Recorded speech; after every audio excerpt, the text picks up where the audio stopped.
hip-hop culture, with DJs and painting graffiti art are expressed every day within the inner cities of America and the world.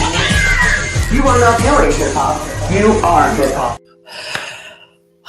Okay, so you know what? I've been sitting with this because I don't talk about 9/11 hardly ever. I just don't.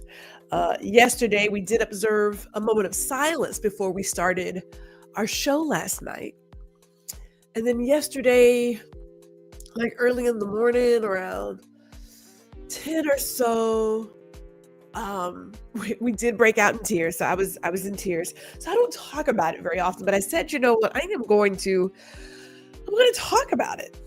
I am going to share a little bit, just because I don't normally do it. And I get it.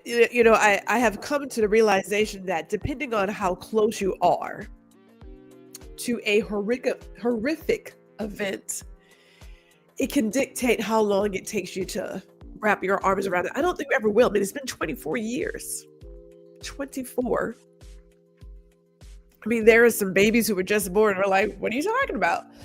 But, you know, it's just one of those things. So I have put together, there's a couple of thoughts because I am an honorary New Yorker, okay?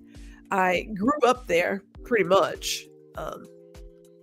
Got out of high school, graduated, and I was an early decision student to New York University. And the parents, you know, they were like, what, she's going to New York now? Yeah, my parents were concerned. They were concerned. They were concerned. But I was like, I need to get as far away from Texas as possible. And New York is a bigger city than Houston. So like, you know, it just made sense to me. It made complete sense to me. And so, you know, when you're a young person and you're in the city, if you don't know any better, New York City will eat you up and spit you out. And that's what happened. I enjoyed NYU. I didn't like the major I created. So I came back home and got a new major and went back. So I ended up at FIT, the Fashion Institute of Technology, FIT, and started studying fashion merchandising and home products development and marketing. And it was just amazing. Loved the school. I mean, hello, fashion, duh. Had a great time. And I was at FIT when all of this went down, right? I was at FIT. And when you're in these kinds of moments, certain things become symbols to you. So, you know, Statue of Liberty, I mean, I have visited her a couple of times. You'd be surprised how many New Yorkers have never set foot on Liberty Island. You would be surprised how many have never been in like Central Park, but that's another conversation. But you start seeing some of these statues and other symbols, and they take on a different meaning for you, depending on what your lived experience is. And so, you know, Lady Liberty, you know, she's got a special place in my heart. I'm not going to lie about that. She has a special place in my heart.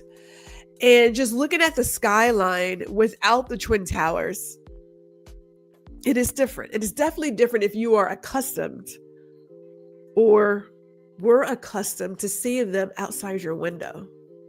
Because, you know, the first time they bombed it, I don't know, can I say bomb? Can I say that? Let me check it. The first time they attacked it, it didn't work out well. It was like in the garage. And obviously, the second time, they made some adjustments and we have what we had 24 years ago. It's a different skyline. Now, I do enjoy the Freedom Tower. It's a beautiful building, but it's a different skyline. And so I'm just going to share a personal reflection of my time on that day. And we'll see. I don't believe this will go 30 minutes because like I said, we'll find out. Let me do this intro. We're going to say some hellos. Let me get back to my storytelling.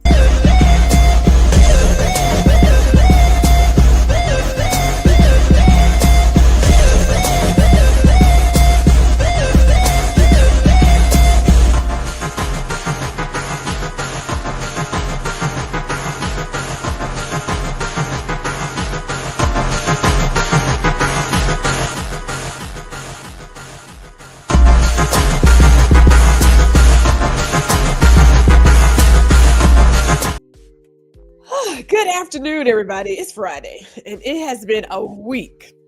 You know what I'm saying? It like these emotions right now. In fact, I don't want to say it's my emotion, it's the battery.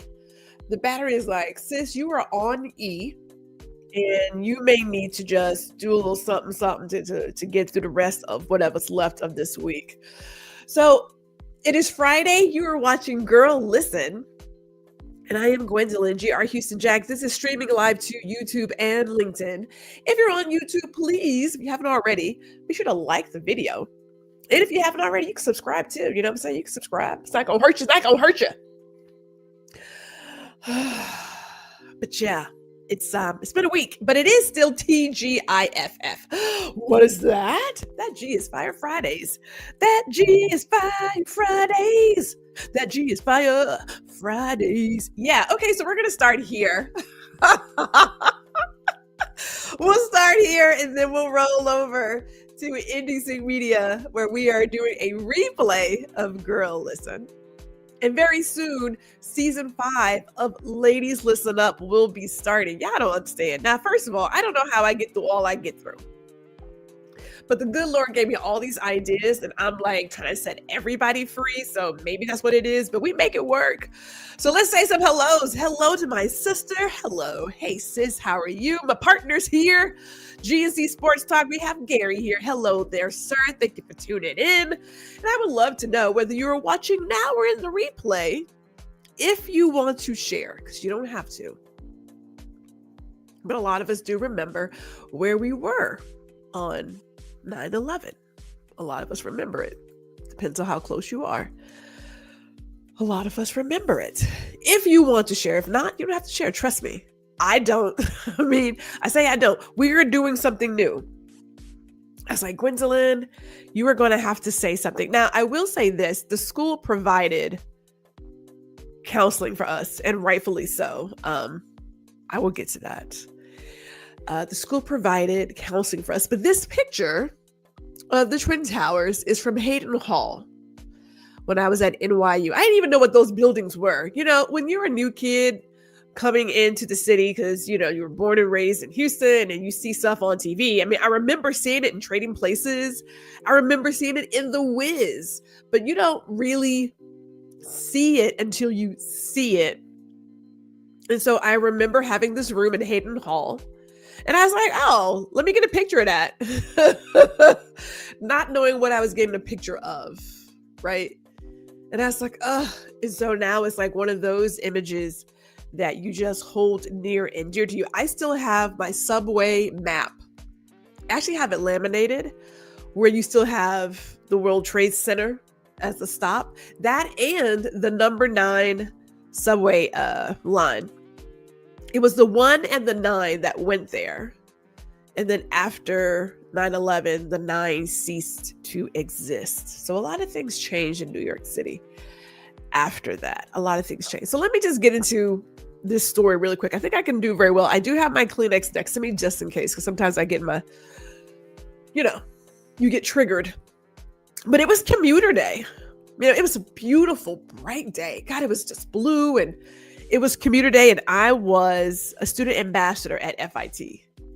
And we do this thing because a lot of students had to commute into FIT. Like, we only had 3 dorms, and one of them was co-ed. So the other 2 were all women, which means anybody else who didn't get a dorm room had to commute in. And that's whether you're local, out of state, or international. Everybody had to. So Gwendolyn decided to join the scholar program, because as a scholar, I received guaranteed housing. Sometimes you will do what you have to do to guarantee some things. So had guaranteed housing. It was commuter day, and I was walking to the cafeteria to make sure that everything was set up. So when the students got there, my fellow classmates got there, that this would be good for them. And then somebody ran in and said, hey, there's this plane has hit one of the World Trade Towers. And I was like, what? Impossible. I mean, as big as these buildings are, as blue as it is, how's that possible? So between these 2 buildings at FIT, there is a bridge that puts all the buildings together. It's this beautiful big window. You can see downtown. And I remember walking out of the cafeteria, and I could just see, smoke. I'm like, "Really?" And I remember going to the student lounge to find the TV, and we're all around the TV, and I had my cell phone. I called my mama, and she was trying to figure out we were okay. It's like, "Yeah, we're okay." Just trying to figure out, like, what the deal is. We didn't know what was happening, and we were on the phone when the second one hit the other tower. And I was like, "Okay, this is clearly not an accident because you can't miss these buildings. Like, it's just impossible." And so we're still on the phone and trying to figure it out. There's nothing worse than your parents getting news that like all hell is breaking loose and you're not close to your child. You know what I mean? And so when the first tower fell, all of the networking and whatnot is on top of those towers. So when that tower fell, we lost phone connection. Like it just, everything went shut down.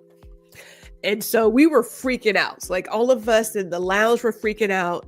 And I remember, I don't even know if I took the elevator or the stairs. I can't even tell you. I found myself outside on 27th Street, which is where the school is located. And when you go to 7th Avenue, you look straight down, you can see the towers, but we didn't see the towers. It was just dust, smoke. It was chaos in the streets. There were just students, faculty, people just running everywhere.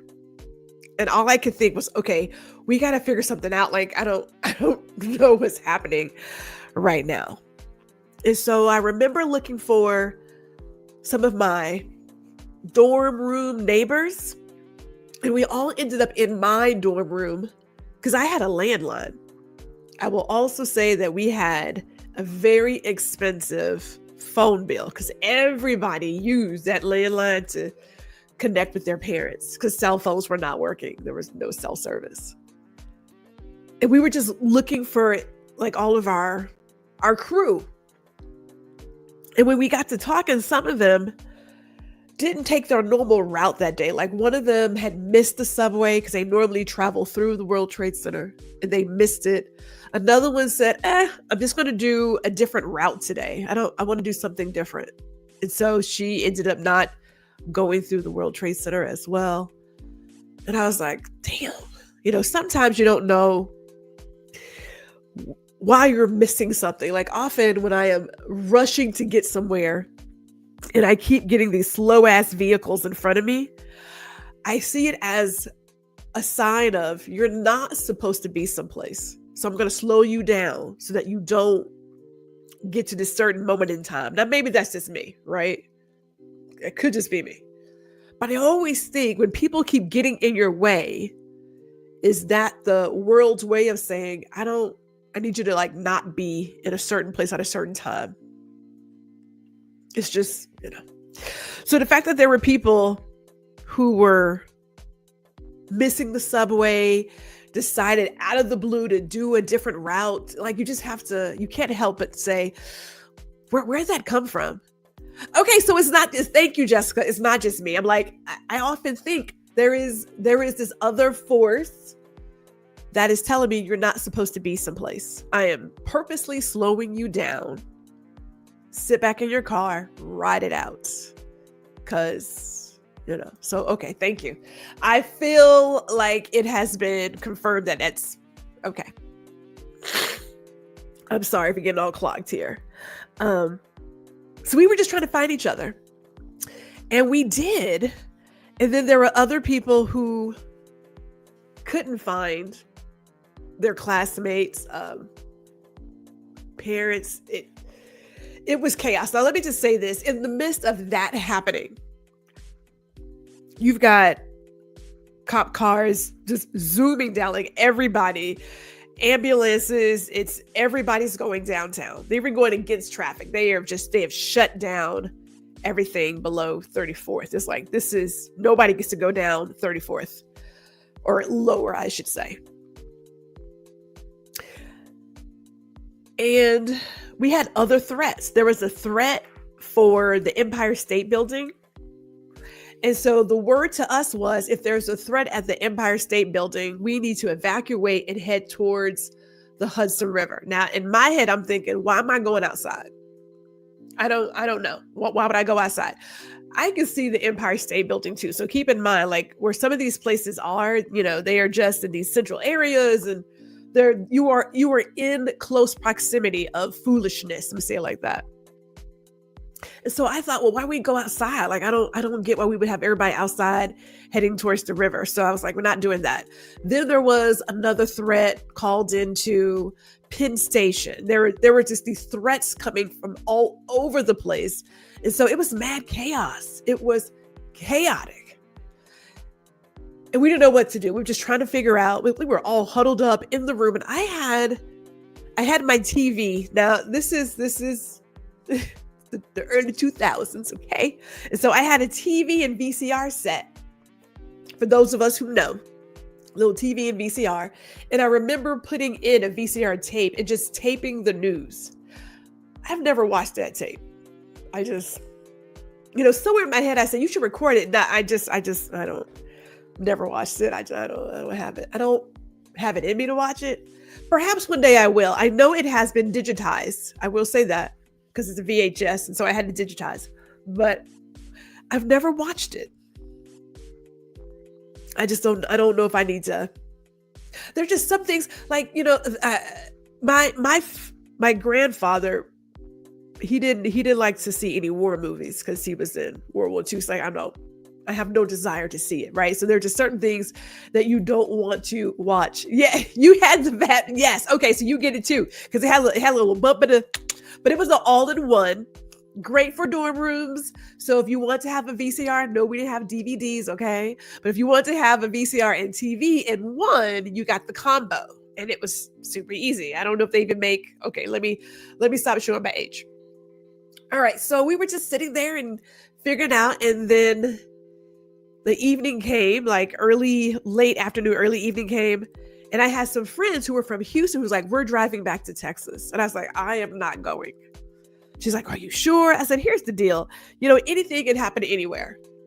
And the idea that because it's happening here and it can't happen in some other place, that's not realistic. If it's your time to go, it's going to be your time to go. So running is not an option for Gwendolyn. I'm like, no, I'm not running. So the evening comes and they do like a head count.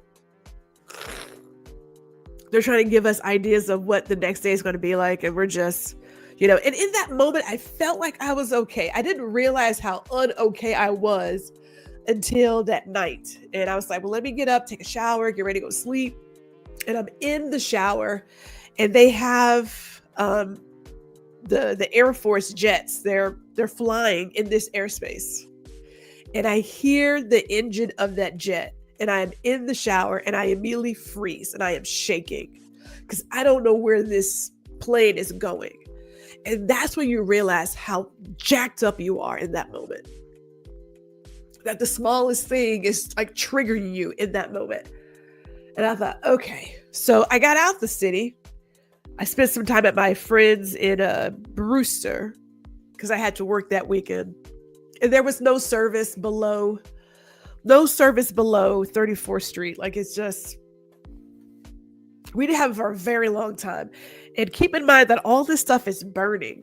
And so when the wind blows north, you get this electrical something, it just doesn't smell right, smell coming up from lower Manhattan. You're just like, oh my goodness. It was awful. 2 weeks, I'm going to say had immediate mourning 2 weeks. But we mourned even after that. Even after that, we mourned. It was 2 weeks later that the mayor said, hey, we need to get back to living. There were signs everywhere looking for loved ones all throughout Grand Central Station and the bus stops and all the subways, at the church. It was just, hey, have you seen my loved one? Have you seen this person? People just want to find their person. Now, I will say this is the memorial. full disclosure, I did not go back to Lower Manhattan and even be in the vicinity until 2019. I didn't have it in me. Now, I had worked at the World Trade Center for a very small time. I was the census enumerator, right? So for the, you do the census. I did it in 2000. And so I had my training and everything in the World Trade Center. And so I had done some work down there, but after this happened, there was a brief moment where two of my friends and I wanted to get out of the house, and we decided to go we tried to get to Brooklyn. We didn't know that the Brooklyn Bridge was closed. And what we also didn't know is that because the bridge was closed, there was debris and all the stuff down in Lower Manhattan. They created a path that forced you to walk past the towers, or I should say the remnants of the towers. And so you get this smell, and we're like a herd of cattle going in this particular pathway. And all I kept saying was, I don't want to look at it. I don't want to look at it. I don't want to look at it.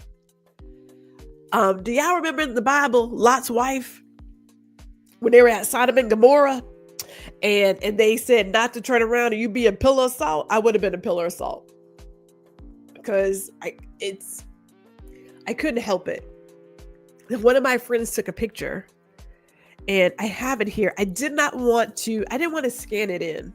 I didn't want to scan it in because I didn't want to scan it in, but it's just this picture of just remnants of the tower and all the stuff around it.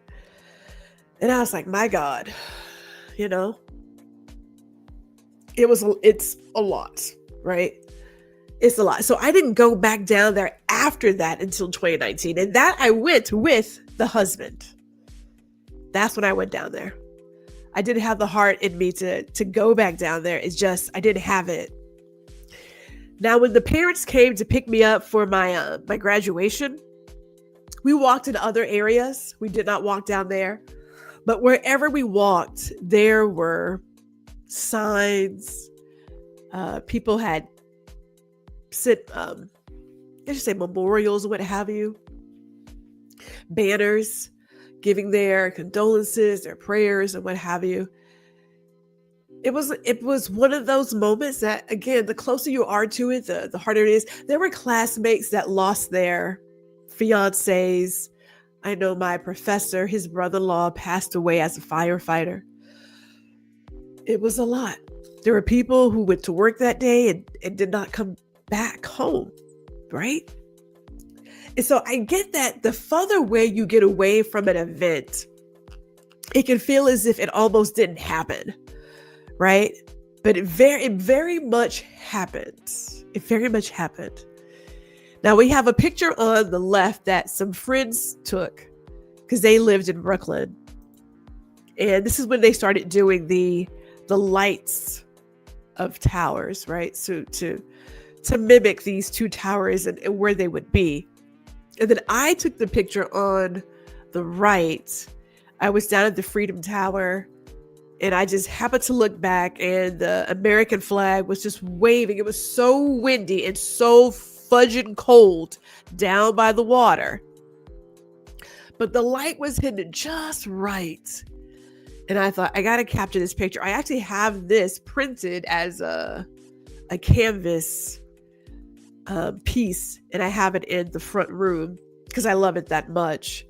Sometimes there are things, again, that just become symbols for you based on your lived experiences and how you're feeling.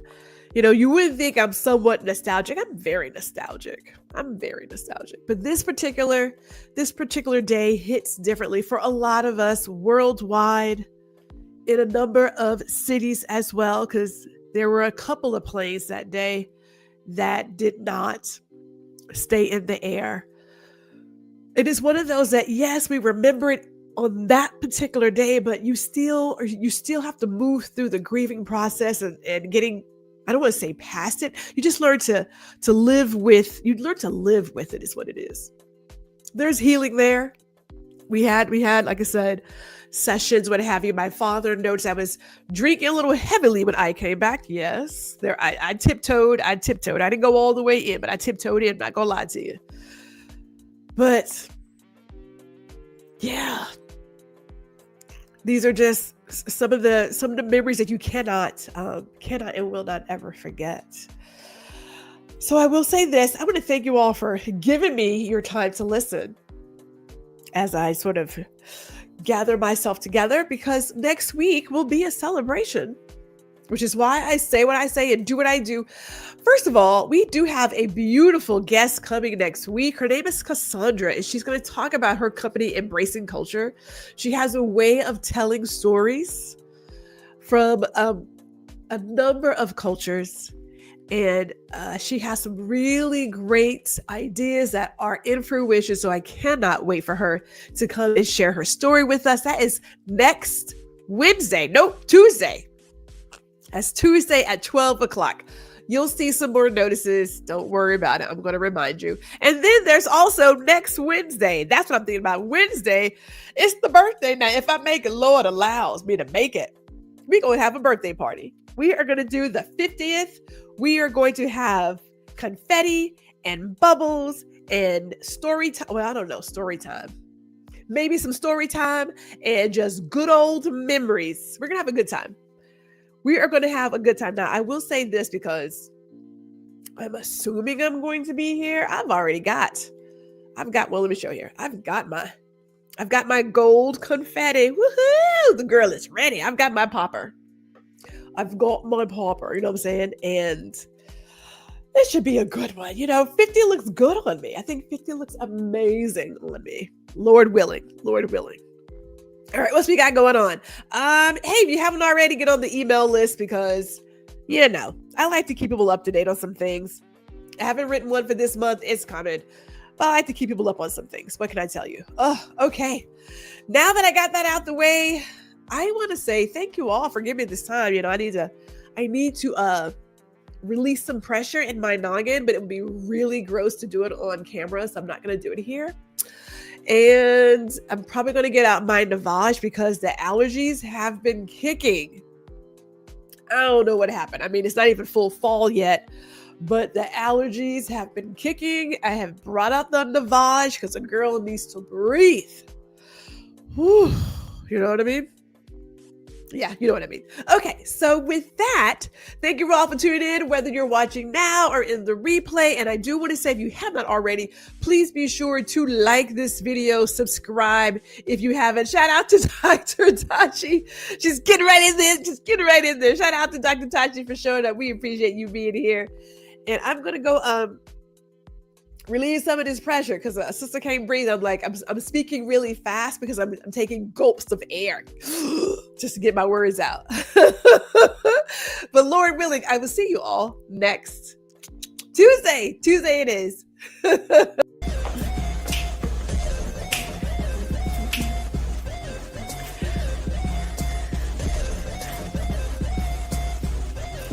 Hey, it's G. Thank you for watching this episode of Girl Listen. Be sure to catch me every Friday at 4 p.m. Central, 5 p.m. Eastern. And while you're here, I cordially invite you to like, share, and subscribe to my YouTube channel. See you all next week.